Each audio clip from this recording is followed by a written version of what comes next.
Hi guys, welcome to Bala's Stream channel. நான் உங்கள் பாலா. இந்த வீடியோவில் என்ன பார்க்க போகிறோன்னா, நம்ம டேரக்டர் பேரரசு எடுத்த படத்தோட ஒரு சின்ன ரோஸ்ட் காம்படிஷன் தான் பார்க்க போகிறோம். தமிழ் லைட் சேனல்லேருந்து போட்ட வீடியோ தான், கொஞ்சம் பழைய வீடியோ தான். வாங்க அப்படின்னு பார்க்கலாம். அதுக்கு முன்னாடி என்னோடய சேனலுக்கு சப்ஸ்கிரைப் பண்ணுங்கள், வீடியோவுக்கு லைக் பண்ணுங்கள். அடுத்து என்ன வீடியோவுக்கு ரியாக்ட் பண்ணுங்கிறத மறக்காமல் கமெண்ட் சொல்லுங்கள்.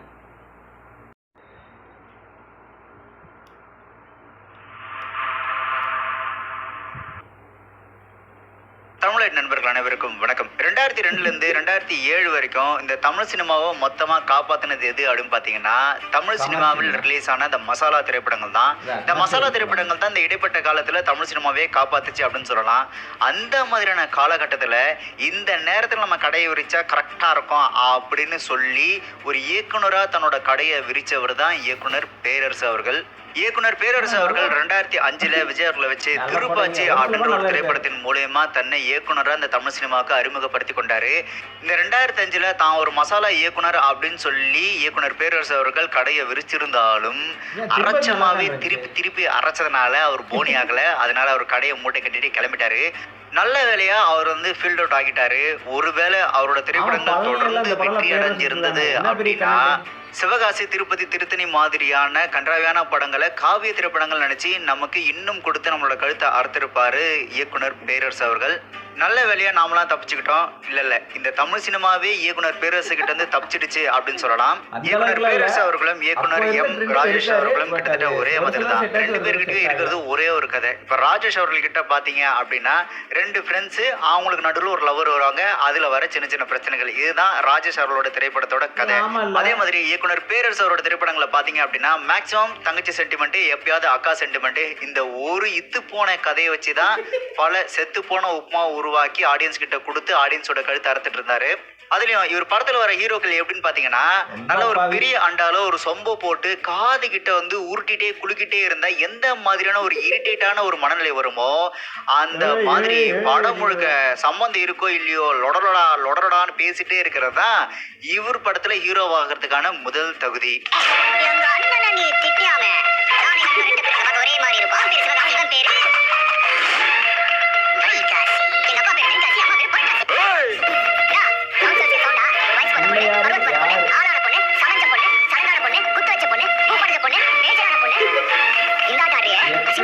எத்தனை கொலை பண்ண? 25 கொலை. எந்த வயசுல? 10 பன்னி வயசுல, 8 எருமை வயசுல, 7 கழுத வயசுல. நான் ஒரே கொலைதான். எந்த வயசு தெரியுமா? 10 வயசுல. நீயும் 10 வயசுல சூப்பிட்டு இருந்திருப்படா. அதுலயும் இவர் அந்த திரைப்படத்துல அந்த ஹீரோ பேசுற பஞ்சு வசனங்கள் ஒண்ணு வைப்பாரு பாருங்க. அதெல்லாம் உலகளாவிய திரைக்கதை சிந்தனையுள்ள ஒரு இயக்குனரால் மட்டுமே பண்ணக்கூடிய ஒரு விஷயம் அப்படின்னு நினைச்சு இவரே டைலாக் எல்லாம் எழுதிருப்பாரு. அதெல்லாம் கேட்கும் போது நாங்க உங்களுக்கு என்னையா பாவம் பண்ணோம் அப்படின்ற ஒரு மனநிலைக்கே அவர் நம்மள கொண்டு போடுவாரு.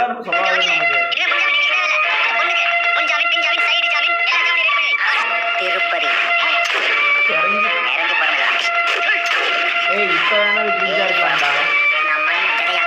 பூவாக்கி பூவை பிஞ்சாக்கி பிஞ்ச காயாக்கி காய பழமாக்கி அந்த பழத்தை கொட்டை எடுத்து கொட்டையில பருப்பு எடுத்து அந்த பருப்பை வறுத்தெடுக்கணும். நீ சொன்ன வாக்கியத்தை தஞ்சாவூர் கோயில் கல்வெட்டுல வெட்டி வச்சுட்டு பக்கத்திலேயே உனக்கு பின்னால வர சந்ததிகள் அதை பார்த்து படிச்சு தெளிவா நடந்துக்குவாங்க. அதுலயும் இவர் படத்துல வர அந்த வில்லன்களோட பேர்லாம் பாத்தீங்கன்னா பயங்கர டிஃபரெண்டா இருக்கும். இதுக்குன்னு 8 பேர் கொண்ட குழு அவர் கீழே வேலை செய்வாங்கன்னு நினைக்கிறேன். அந்த மாதிரியான பேரை வேற எந்த இயக்குனரும் யோசிக்க முடியாது. அப்படி இருக்கும் அவங்களோட பேரெல்லாம். ஃப்ரெண்டுகளோட பேருங்களை பாத்தியா? பட்டாசு பால், இந்த பல்லாக்கு பாண்டி பாடைய கட்டிட்டானா, சன்னியன் சகட, இந்த மூலி மங்காய, செலந்தி கருப்பையும் பெருச்சாளி கருப்பையும். இப்ப பேசிச்ச ஒரு டிஸ்கவரி சேனல். டேய் அது பேர் என்ன? மூக்க கொண்ட மூக்க. அதே மாதிரி அவர் படத்தோட ஹீரோ பாத்தீங்க அப்படின்னா லோக்கல் கவுன்சிலர் இருந்து எம்பி வரைக்கும், லோக்கல் ஏடிஆர்ல இருந்து எஸ்பி வரைக்கும் பாத்தீங்க அப்படின்னா இவர் பல பிரச்சனைகள் பண்ணாரு. அவங்க எல்லாரையும் அலற விடுவாரு. ஆனா இவர் படத்துல வர அந்த கதாநாயகிகள் பாத்தீங்க அப்படின்னா இவர் ரொம்ப மொக்கையா ஏமாத்திட்டு போடுவாங்க. எனக்கு தெரிஞ்சு இவர் படத்துல வர ஹீரோக்கள்லாம் லேடிஸ் வீக்னஸ் போல இருக்கு. அவங்க என்ன சொன்னாலும் அப்படியே நம்பிடுறாங்க.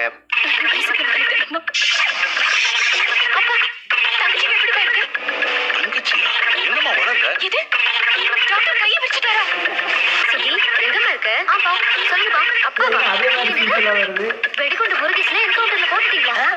இவரோட திரைப்படங்களை வர ஹீரோக்கள் செய்யற சாகசங்கள்லாம் பாத்தீங்க அப்படின்னா தெலுங்கு பாலகிருஷ்ணாவே ஏமிரா இது எனக்கே டஃபா அப்படின்னு அவரே ஜர்க்காகிற அளவுக்கு தான் இவரோட திரைப்படங்களை வர ஹீரோக்கள் ஒரு சில சாகசங்களை செய்வாங்க. இதெல்லாம் கால் தட்டி விட்டு ஓடுறா. இனி அப்படியே ஃபாலோ பண்ணு.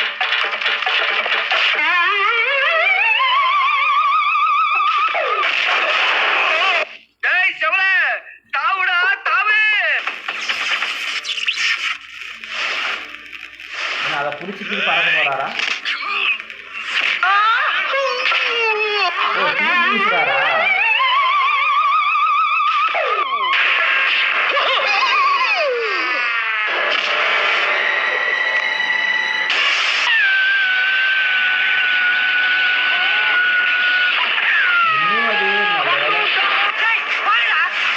ரீசெண்ட் டைம்ல சிவகாசி பார்க்கல, முன்னாடி பார்த்தோட சரி.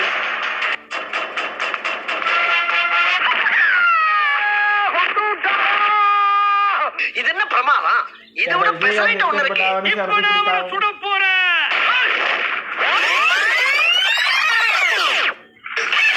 ஆக்சுவலா அந்த சீன்லயே வரும். அதுவும் ஒரு லாஜிக்கா காமிச்சிருக்காரு.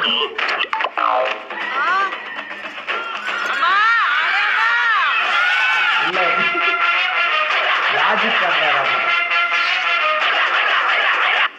என்னடி இது? இதெல்லாம் உண்மையா? ஈலா விடுறாங்க. அதே மாதிரி இவரோட திரைப்படங்கள்ல ஹீரோக்கள் வந்துட்டு சஸ்பென்ஸா, அதாவது தன்னை யாருன்னே தெரியாத அளவுக்கு மூஞ்சில மேக்கப் போட்டுட்டு இல்ல மூஞ்சில ஏதாவது மறைச்சிக்கிட்டு வருவாங்க. இதை வந்துட்டு அவரோட எல்லா திரைப்படங்களும் ஒரு கோடு விடவை பயன்படுத்திட்டு இருக்கிறாரு இயக்குனர் பேரரசு அவர்கள்.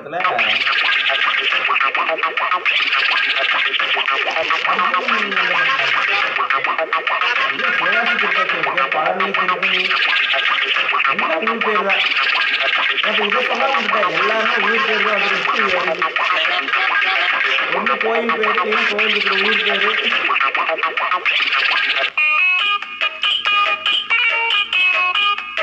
இதுல என்ன பண்ண தெரியல, அர்ஜுன் நடிச்சு என்ன பண்ண தெரியல. பாஸ், நாங்க தான் மாறு வேஷத்துல இருக்கோமே. என்னடா மாறு வேஷம்? இதோ பாருங்க பாஸ். இங்க பாருங்க பாஸ். அட பாவிகளா, மாறு வேஷத்துக்கு உண்டான மரியாதை போச்சேடா உங்களால. இதை விட அல்டிமேட் என்ன அப்படின்னு பாத்தீங்கன்னா, ஸ்கூல் ஃபேன்சி காம்படிஷனுக்கு போற குழந்தை மாதிரி அவரோட திரைப்படத்துல வர ஹீரோக்களுக்கு இந்த ஒட்டு மீசை வைக்கிறது, கெட்டப் சேஞ்ச் பண்றதுன்னு ஒரு சில காமெடிகள் பண்ணுவாரு. அதுலயும் அந்த காஸ்டியூம் செலக்ஷன் இருக்குல்ல, அதெல்லாம் வந்துட்டு பள்ளிக்கூட குழந்தைகளே தூக்கக்கூடிய அளவுக்கான காஸ்டியூம்களை அந்த ஹீரோக்களுக்கு போட்டு அழகு பார்ப்பாரு இயக்குனர் பேரரசு. அவர் திரைப்படத்தோட பேட்டர்னே எப்படிதான் இருக்கும், அதாவது ஹீரோவோட அறிமுக காட்சியில பாத்தீங்கன்னா ஏதோ ஒரு இடத்துல அநியாயம் நடக்கும். அந்த அநியாயத்தை தட்டி கேட்கக்கூடிய ஒரு நபரா ஹீரோ இருப்பாரு. அந்த அநியாயத்தை தட்டி கேட்டு முடிச்ச உடனே அந்த இடத்துல ஒரு ஓப்பனிங் சாங் வச்சிருவாரு ஒண்ணு. அடுத்து அந்த ஹீரோக்கு கண்டிப்பா அக்கா தங்கச்சி அம்மா மாதிரியான கதாபாத்திரங்கள் இருக்கும். அவங்க மேல பாசத்தை பொழியக்கூடிய ஒரு நபரா தான் அந்த ஹீரோ இருப்பாரு. மூணாவது, ஏதோ ஒரு கட்டத்துல அந்த ஹீரோ அந்த படத்துல வர கதாநாயகி கண்டிப்பா பெண்ணுன்னா எப்படி இருக்குன்னு தெரியுமா அப்படின்ற மாதிரியான அட்வைஸ் கொடுத்தே ஆகணும் அப்படின்ற மாதிரியான காட்சிகளை வச்சிருப்பாரு. அடுத்து ஏற்கனவே ஃபேமஸா இருந்த ஒரு கதாநாயகியை கூட்டு வந்து கதைக்கு தேவை இருக்கோ இல்லையோ கண்டிப்பா ஒரு குத்துப்பாட்டு வச்சே ஆகணும். அப்படி வைக்கல அப்படின்னா அவரோட மனசு நிம்மதி அடையவே அடையாது. அதே மாதிரி அவரோட திருப்பாச்சி திரைப்படத்தை தவிர்த்து மற்ற எல்லா திரைப்படத்திலையும் பாத்தீங்க அப்படின்னா கண்டிப்பா ஹீரோ கூட ஒரு 4 பேர் இருக்கணும். அந்த 4 பேரும் ஹீரோவுக்கு ஜிங்சாங் அடிக்கணும். இது கண்டிப்பா அந்த படத்துக்கு தேவை.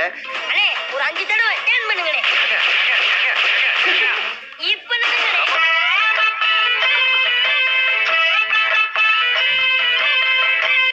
எம்ஜிஆரே எம்ஜிஆர், என்டிஆரே என்டிஆர், பாரதியாரே பாரதியார்.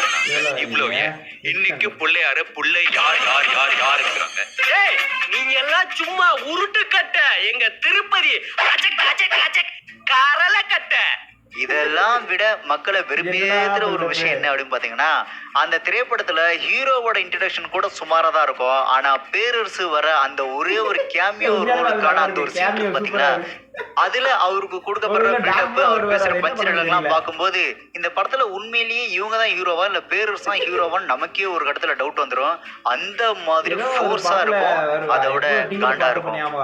அவன் சொல்லி அடிக்கிறதுல கில்லி, சொல்லாம அடிக்கிறதுல திருப்பாச்சி, சொல்லியும் சொல்லாம சொல்லி அடிக்கிறதுல அவன் சிவகாசி. சிவகாசி எந்த கத்தி இங்க நீ கத்தி இவன் கத்தி அவன் கத்தி எவன் கத்தியும் பிரயோஜனம் இல்ல, என் கத்தி தான் பிரயோஜனம். சரியான சொல்லுங்க.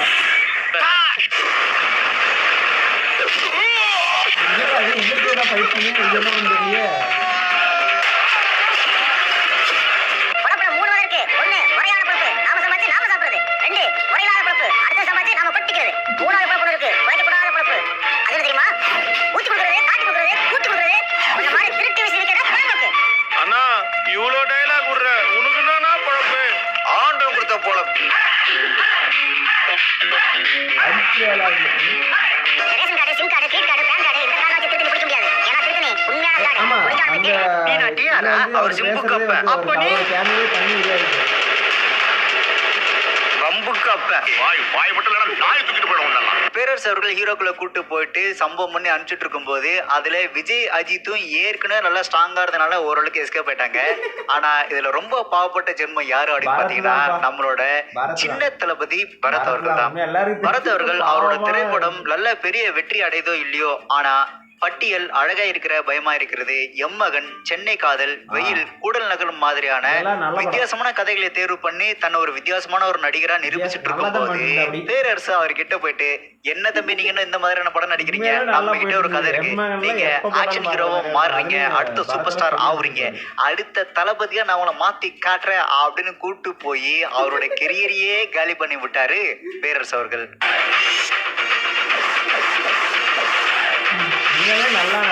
பரத் அவர்களை ஆக்ஷன் ஹீரோவா மாத்தி காட்டுறா அப்படின்னு சொல்லி கூட்டு போயிட்டு பழனி, திருத்தணி மாதிரியான திரைப்படங்கள் எடுத்து எல்லாரும் அல்வா கொடுப்பாங்க. இவரு பரத்துக்கு பஞ்சாமிரத்தை கொடுத்து நான் மட்டும் ஃபீல்ட் அவுட் ஆனா எப்படி, நீங்களே என் கூட சேர்ந்து ஃபீல்ட் அவுட் ஆனா அப்படின்னு சொல்லி பேரரசு அவர்கள் ஃபீல்ட் அவுட் ஆகும்போது பரத்தையும் சேர்த்தே ஃபீல்ட் அவுட் ஆக்கி விட்டாரு நம்ம பேரரசு அவர்கள். அதுலயும் பழனி திரைப்படம் ஒரு திரை காவியம் அப்படின்னு சொல்லலாம். அதோட முக்கியமா அந்த திரைப்படத்தில் பேசப்பட்ட வசனங்கள் இருக்கு இல்லையா, அந்த மாதிரியான வசனங்கள் அதை வந்துட்டு பரத் அவரோட லைஃப்ல மறக்கவே மாட்டாரு. கடலை நதியாக்கி, நதி ஆறாக்கி, ஆற குளமாக்கி, குளத்தை குட்டையாக்கி, அந்த குட்டை சாக்கடையாக்குறேன். நாரிடுவேன். என்ன ஊசி போன உளுந்து விட நினைச்சியா, இல்ல ஊற வச்ச புண்ணாக்குன்னு நினைச்சியா? ஒரு மாட்டுக்கு ஒரு சூடு அப்படின்ற மாதிரி இந்த பழனி படத்தோட அனுபவத்தை வச்சு பரத் எஸ்கேப் இருந்திருக்கணும். ஆனா பேரரசு என்ன பண்றேன்னா, தம்பி நமக்கு இந்த பழனி ஊர் செட் ஆகல, வாங்களேன் திருத்தணிக்கு போயிட்டு வரலாம் சொல்லி திருத்தணின்ற ஒரு படத்தை எடுத்து மறுபடியும் ஒரு சம்பவம் செய்து விட்டார் பேரரசு அவர்கள். தமிழ் சினிமால இந்த கொடுமைகள்லாம் நடக்கிறதுக்கு மிக முக்கிய காரணமா அமைஞ்சது எது அப்படின்னு பாத்தீங்கன்னா திருப்பாச்சி அப்படின்ற அந்த ஒரே ஒரு வெற்றி படம் தான். ஆனா இப்போ திருப்பாச்சி படம் ரிலீஸ் ஆச்சுன்னா கண்டிப்பா கலாச்சி தள்ளிடுவாங்க. ஏன்னா அந்த படம் ரிலீஸ் ஆகும்போது தமிழ் சினிமால வெறும் மசாலா படமா வந்துட்டு இருந்ததுனால அந்த படம் ஒரு வெற்றி படமா அமைஞ்சது. அதை விட முக்கிய காரணம் அந்த காலகட்டத்தில் தான் விஜய் அவர்கள் திருமலை, கில்லி, மதுரை மாதிரியான வெற்றி படங்கள் தொடர்ந்து கொடுத்து வந்ததுனால அந்த ஃப்ளோலயே அந்த திருப்பாச்சி படம் ஓடிடுச்சு. அப்படி அந்த திருப்பாச்சி படம் ஓடுனதோட விளைவு தான் இந்த மாதிரியான காவியங்கள் எடுக்கிறதுக்கான மிக முக்கிய காரணம். அதாவது தமிழ் சினிமாவுக்கு மசாலா படம் அப்படின்றது கண்டிப்பா தேவை. ஆனா அந்த மசாலா படம் அப்படின்றது பாத்தீங்கன்னா கொஞ்சம் சென்ஸோட எடுக்கணும். அது எப்படி ப்ரோ ஒரு மசாலா படத்தை சென்ஸோட எடுக்கிறது அப்படின்னு கேட்கலாம். ஆக்சுவலா மற்ற படங்களை விட மசாலா படத்தை தான் ரொம்ப ரொம்ப சென்ஸோட எடுக்கணும். ஏன்னா இந்த ஆக்ஷன் கதைக்கு இந்த ஹீரோ நடிச்சா நல்லா இருக்கும், இந்த கதையில இந்த இடத்துல ஃபைட் சீக்வன்ஸ் இவ்வளவு தூரம் வந்தா டீசென்ட்டா இருக்கும், அதே மாதிரி இந்த மாதிரியான பஞ்ச் டைலாக் இந்த கதையில இந்த ஹீரோ பேசினாருன்னா மக்கள் கிட்ட போய் சீக்கிரம் ரீச் ஆகும், அதே மாதிரி இந்த இடத்துல பாடல்கள் வந்தா நல்லா இருக்கும். முக்கியமா இந்த மாஸ் ஹீரோக்கு ஏத்த மாதிரி ஒரு பிஜிஎம் போட்டு அந்த பிஜிஎம் இவருக்காகவே உருவாக்கப்பட்ட மாதிரியே இருக்கணும். இந்த பிஜிஎம்க்கு ஏத்த மாதிரி அந்த ஹீரோவோட மேனரிசம்லாம் கரெக்டா செட் ஆகணும் அப்படின்றத எல்லாத்தையும் திங்க் பண்ணி கரெக்டா ஒரு படத்துக்குள்ள கொண்டு வர வைக்கிறதா ஒரு இயக்குனரோட சென்ஸே. நான் முன்னாடி சொன்ன இது எதுவுமே சரியா அமையல அப்படின்னா அந்த ஒரு ஆக்ஷன் படம் அப்படின்றது ஒரு குப்பை படமா தான் மக்கள்கிட்ட போய் சேரும். உங்களுக்கு உதாரணத்துக்கு ஒரு படத்தை சொல்றேன்.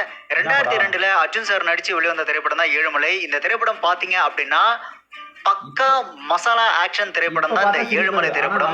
இந்த ஏழுமலை திரைப்படம் மிகப்பெரிய வெற்றி அடைகிறதுக்கு மிக முக்கிய காரணம் அந்த படத்துல கதாநாயகனா நடிச்ச அர்ஜுன் சார் தான். அந்த கதைக்காகவும் அந்த ஆக்ஷன் சீக்வன்ஸுக்காகவுமே அளவெடுத்து செதுக்குன மாதிரியே தான் அர்ஜுன் சார் இருப்பாரு. அதுலயும் அந்த பிஜிஎம் வேற லெவல். இன்டர்வல் சீக்வன்ஸ்ல ட்ரெயின்ல இருந்து அர்ஜுன் சார் அந்த பிஜிஎம்மோட இறங்கும் போது அந்த பிஜிஎம்க்கு நல்லா அடிமை அப்படின்னு சொல்லலாம். சோ இந்த ஒரு ஆக்ஷன் மசாலா திரைப்படத்தை ரொம்ப சென்ஸோட எது கதைக்கு தேவையோ, எந்தெந்த இடத்துல கரெக்டா சாங்ஸ், எந்தெந்த இடத்துல ஃபைட் வரணுமோ அது எல்லாத்தையும் சென்ஸோட அர்ஜுன் சார் இந்த ஏழுமலை திரைப்படத்தை எடுத்திருப்பாரு. இப்போ இதே ஏழுமலை கதை தான், இதே பீஜம் தான் அப்படியே தெலுங்குல பாலகிருஷ்ணா அவர்கள் வச்சு எடுத்தாங்க. இதே வெற்றி அடைஞ்ச கதை, இதே வெற்றி அடைஞ்ச பீஜியமா இருந்தாலும் அந்த சென்ஸ் இல்லைன்னா, அந்த கதாநாயக தேர்வுன்ற சென்ஸ் இல்ல அப்படின்னா அந்த படம் எப்படி இருக்கும் அப்படின்றதுக்கு இந்த திரைப்படம் ஒரு உதாரணம். முக்கியமா இந்த காட்சி மிகச்சிறந்த உதாரணம். இப்ப பாரு, ஒரு டெமோ காட்டுறேன் பாரு. பண்ண போற அர்ஜுன் வரும்போது பார்த்தாலே கண்டிப்பா இருந்தால் 10 பேர் அடிப்பாங்கிற ஒரு ஃபீலிங் நமக்கு வருங்களா. காலையா பார்த்தா சிரிப்பு வருது. ஐயோ அப்படியே உன் மூஞ்ச பாரு. அதான்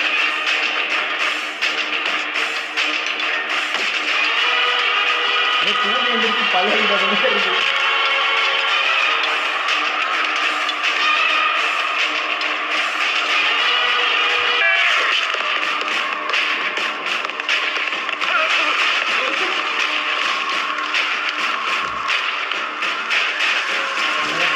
ஐயோ சாமி திரைப்படம், கில்லி திரைப்படம், சிங்கம் திரைப்படம், மங்கத்த திரைப்படம் எல்லாம் பாத்தீங்கன்னா அதெல்லாம் ஒரு மசாலா திரைப்படம் தான். ஆனா அந்த திரைப்படம் நம்மள வந்துட்டு இரிட்டேட் பண்ணாது, என்ஜாய் பண்ண வைக்கும். அந்த மாதிரியான படங்கள் எடுத்தா பரவாயில்ல.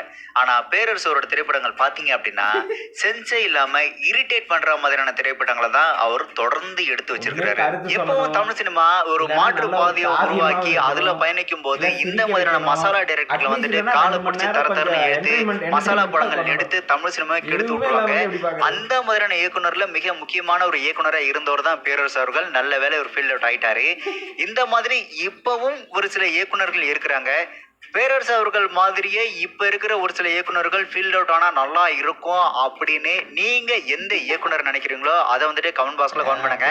அண்ட் பேரரசு அவர்கள் வந்த கேமியோ அப்பீரன்ஸ்லயே எந்த அப்பீரன்ஸ் குபீர்னு இருந்தது அப்படின்றதையும் கமெண்ட் பாக்ஸ்ல கமெண்ட் பண்ணுங்க. வழக்கமா நம்மளோட தமிழ் சேனலை சப்ஸ்கிரைப் பண்ணுங்க. முக்கியமா பெல் ஐக்கனை பிரஸ் பண்ணுங்க. வீடியோ முடிஞ்சு தேங்க்ஸ் டு தமிழ் லைட். அப்புறம் வீடியோ பார்க்க சொன்னதுக்கு ரொம்ப தேங்க்ஸ். பேரரசுன்னு சொன்னோட்டுமே டக்குன்னு ஞாபகம் வந்து அவரோட பஞ்ச் டைலாக் தான்.